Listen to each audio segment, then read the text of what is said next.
आज हम डिस्कस करेंगे कॉम्प्लेक्स एनालिसिस के बहुत ज़्यादा इंपॉर्टेंट टॉपिक एनालिटिक फंक्शंस पे। क्या होता है ये एनालिटिक फंक्शंस? तो अभी तक बेसिकली जो हमने रियल एनालिसिस में कुछ चीज़ें पढ़ी, जैसे डिफरेंशिएबिलिटी पढ़ी और डिफरेंशिएशन क्या होता है, कंटिन्यूस फंक्शन क्या होते हैं। ठीक है, अब बेसिकली उसी तर्ज पे ही कॉम्प्लेक्स एनालिसिस में, जैसे रियल एनालिसिस में डिफरेंशिएशन होता है, डिफरेंशिएबिलिटी होती है, कॉम्प्लेक्स एनालिसिस में वैसे ही सेम क्या होता है, एनालिटिक फंक्शन। ठीक है, यानी अगर रियल एनालिसिस में कोई फंक्शन डिफरेंशिएबल है तो वैसे ही कॉम्प्लेक्स एनालिसिस में कोई फंक्शन एनालिटिक है, चेक करते हैं। इट्स मीन वहाँ पे हम डिफरेंशिएबिलिटी कह रहे थे, यहाँ पे उसे एनालिटिक फंक्शन कहेंगे। अगर डिफरेंशिएबल है रियल एनालिसिस में कोई फंक्शन अगर डिफरेंशिएबल था तो उसे डिफरेंशिएबल फंक्शन या डिफरेंशिएबिलिटी कहा जाता था। ऐसे ही कॉम्प्लेक्स एनालिसिस में कोई फंक्शन अगर डिफरेंशिएबल है तो उसे एनालिटिक फंक्शन कहते हैं। बस एक माइन्यूट सा डिफरेंस और होता है यहाँ पे। क्या होता है देखते हैं। जैसे differentiable in some neighbourhood of z naught. Analytic function क्या होता है? ऐसा फंक्शन जो डिफरेंशिएबल हो किसी नेबरहुड के जेड नॉट के। अच्छा, एक चीज़ और है, नेबरहुड। नेबरहुड क्या होता है? तो नेबरहुड क्या होता है? जैसे कोई फंक्शंस हैं, कोई भी एक फंक्शन है, तो उसमें किसी एक पर्टिकुलर पॉइंट के चारों तरफ का जो नेबर्स के नेबरिंग पॉइंट्स होते हैं, चारों तरफ के जो नेबरिंग पॉइंट्स होते हैं, that is called neighbourhood. It's mean अगर मैं कहूँ कि यहाँ पे जैसे जेड नॉट का देखूँ, जेड नॉट का नेबरहुड यानी जेड नॉट के चारों तरफ के जितने भी इनफाइनाइट पॉइंट्स हैं, छोटे छोटे छोटे जितने भी, ये एक छोटा सर्कल एरिया कवर करेगा। अच्छा, ऐसा क्यों होता है? जबकि रियल एनालिसिस में क्या होता था, जैसे नेबरहुड ऑफ किसी पॉइंट का देखते थे तो टू का देखना होता था, then it is two minus epsilon and two plus epsilon, यानी टू माइनस एप्सिलॉन से टू प्लस एप्सिलॉन के बीच में जितने भी इनफाइनाइट पॉइंट होते थे वो उसका नेबरहुड कहलाता था। क्योंकि वहाँ पे बात होती थी एक रियल लाइन की, तो इसलिए वहाँ पे हम एक लाइन पे निकालते थे, या टू माइनस टू एप्सिलॉन से टू माइनस एप्सिलॉन। पर जब हम कॉम्प्लेक्स एनालिसिस में आते हैं तो यहाँ पे लाइन नहीं रहती, यहाँ पूरा प्लेन होता है कॉम्प्लेक्स में। अब प्लेन को डिफाइन करने के लिए भी हमें ऐसी चीज़ चाहिए जो एरिया कवर कर रही हो। लाइन पे डिफाइन करने के लिए ऐसी चीज़ चाहिए जो लाइन कवर कर रही हो, जैसे मेरा ये इंटरवल पूरे लाइन को कवर कर रहा है। और जब हम कॉम्प्लेक्स में आते हैं तो यहाँ पे प्लेन की बात होती है। जब प्लेन को कवर करना होगा तो किसी पॉइंट की चारों तरफ की अगर बात करी जाएगी तो जब पॉइंट लेने होंगे तो वहाँ पे एक लाइन के थ्रू नहीं लिए जाएंगे, पॉइंट के चारों तरफ एक घेरा यानी गोला बना के लिए जाएंगे। तो these are the neighbour points. इसको थोड़ा और बेसिक समझते हैं। The disc z minus z naught is less than rho is called neighbourhood of z naught. मैंने एक चीज़ बताई थी कि z माइनस जेड नॉट, इसका जो मॉड होता है ये डिस्टेंस होती है दो पॉइंट के बीच की। जैसे सपोज करो एक पॉइंट मेरा यहाँ पे जेड नॉट है, एक जनरल पॉइंट यहाँ पे z है। इन दोनों के बीच की जो डिफरेंस होगी z माइनस जेड नॉट, इसका जो मॉडुलस है, मैंने कहा सपोज इनके बीच की दूरी r है, तो that is equal to r। ये डिस्टेंस जो है ना, अगर एक पर्टिकुलर सर्कुलर एरिया से, यानी कि अगर मैं नेबरहुड की बात करता हूँ तो ये पर्टिकुलर घेरे से कम आए, इससे कम आए जेड माइनस जेड नॉट की वैल्यू इस पर्टिकुलर नेबरहुड से, so we can see that it is a neighbouring point. ठीक है, नेबरहुड। नेबरहुड का बेसिक से मतलब यही, किसी पॉइंट के चारों तरफ के पॉइंट। अब एक चीज़ और आती है जिससे मैंने भी बताया कि रियल एनालिसिस में हम डिफरेंशिएबिलिटी चेक करते थे, यहाँ पे हम एनालिटिक फंक्शन चेक करेंगे। बस एक पॉइंट का फ़र्क क्या है, यहाँ पे हम चेक करेंगे कि z नॉट पे तो फंक्शन डिफरेंशिएबल होना ही चाहिए, साथ में उसके नेबरहुड पे भी डिफरेंशिएबल होना चाहिए फंक्शन मेरा।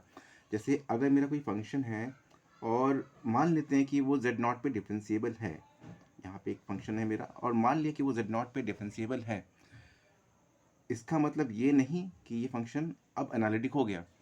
इसको एनालिटिक होने के लिए ये भी ज़रूरी है कि ये z नॉट के नेबरहुड में सारे पॉइंट्स पे एनालिटिक होना चाहिए। तो z नॉट का नेबरहुड ये, तो ये सारे पॉइंट्स पे जब ये डिफरेंशिएबल होगा तभी ये फंक्शन एनालिटिक हो सकता है, नहीं तो ये फंक्शन एनालिटिक नहीं होगा। क्लियर?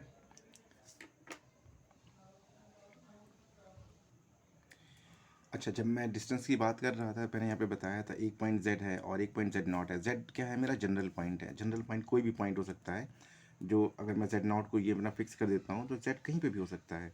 तो z के चारों तरफ का जो घेरा होता है, मान लो ये दूरी तुम्हारी जो नेबर, इसका जो नेबरहुड है वो कुछ इतना लंबा लाई कर रहा है और मान लो ये दूरी r है, तो it's mean we can see that z का जो नेबरहुड है z नॉट का, z minus z naught, this always less than r। तो इसका जो नेबरहुड है इस घेरे से हमेशा कम होगा। This is mandatory condition for any neighbourhood. तो कोई भी पॉइंट उठा लो, ये उठा लो, अब जेड उसको बना लो, तो देखो ये आर से कम आ रहा है, राइट? यहाँ पे z बना लो, ये z अगर ले रख लो, ठीक है, तो now z minus z not is also less than r, यहाँ पे ले लो अगर तुम z कोई भी जनरल पॉइंट हो सकता है, वॉट एवर, ठीक है, ठीक।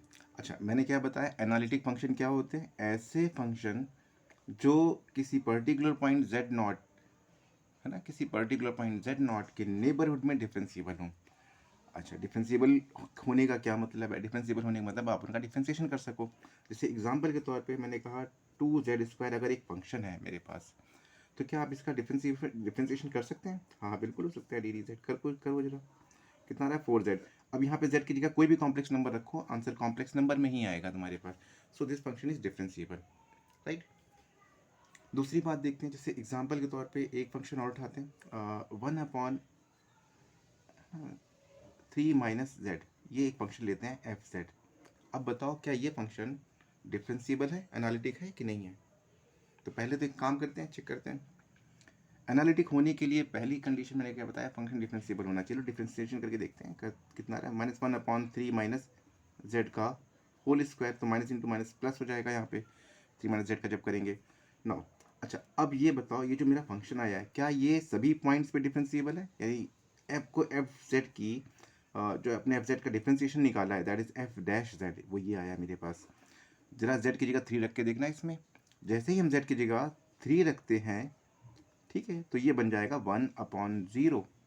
जैसे ही z की जगह पर 3 रखोगे 1/0 बन जाएगा, that is equal to undefined. इसका मतलब ये हो गया कि z इज इक्वल टू 3 पे मेरा फंक्शन डिफरेंशिएबल नहीं हो सकता। अगर कोई फंक्शन किसी पॉइंट पे डिफरेंशिएबल नहीं है तो वो उस पर एनालिटिक भी नहीं होगा। बेसिकली बहुत बेसिक सी चीज़ें हैं, अभी इसको समझेंगे। बाकी डिफरेंशिएबिलिटी क्या है हम डिटेल में समझेंगे इस चीज़ को आगे, एक अलग पर्सपेक्टिव व्यू से, ठीक है, एक अलग व्यू से समझेंगे इसको। डिफरेंशिएबिलिटी क्या होती है, नेबरहुड क्या होता है। अभी बेसिकली समझने के लिए इतना समझ लो कि डिफरेंशिएबिलिटी मतलब हो गया कि फंक्शन डिफरेंशिएबल है या नहीं है, ठीक है। फिर अब जैसे दूसरी चीज़ें और भी देखते हैं हम, जैसे मैंने कहा एक फंक्शन f(z) है मेरे पास, चेक करना है क्या ये एनालिटिक है। तो जब हम इसका डिफरेंशिएशन करेंगे तो साफ पता लग रहा है अपॉन में 1 - z का होल स्क्वायर आएगा, और जैसे ही z इज इक्वल टू 1 रखेंगे ना, ये डिनोमिनेटर वाली वैल्यू, जैसे ही z इज इक्वल टू 1 रखेंगे, दिस इज अनडिफाइंड।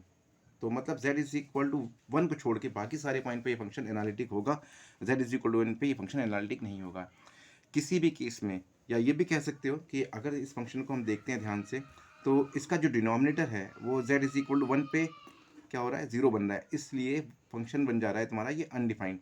तो अगर z इज इक्वल टू 1 पे फंक्शन डिफाइंड नहीं है तो वो डिफरेंशिएबल भी नहीं होगा, और अगर डिफरेंशिएबल नहीं है तो वो एनालिटिक भी नहीं होगा। इसका मतलब ये हुआ कि ये फंक्शन मेरा, this is not analytic at z is equal to 1, this function is not analytic at z is equal to 1। दूसरे फंक्शन को आते हैं, इसको देखते हैं ध्यान से। अच्छा, एनालिटिक प्रूफ करने के लिए और भी चीज़ें हैं, जैसे हम आगे पढ़ेंगे CR इक्वेशन के बारे में, वो हमें अगले लेक्चर में कवर करना होगा।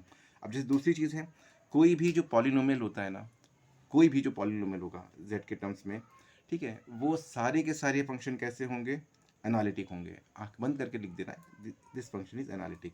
अगर मेरे पास f(z) इज इक्वल टू ये लिखा है 3z² - 5z + 2, तो this function is also analytic, ये फंक्शन भी एनालिटिक होगा, ठीक है, ये फंक्शन भी एनालिटिक होगा, ये फंक्शन में एनालिटिक, ये एनालिटिक नहीं हो क्योंकि ये डिफाइन ही नहीं है फंक्शन इस पे, तो ये फंक्शन एनालिटिक भी नहीं हो सकता।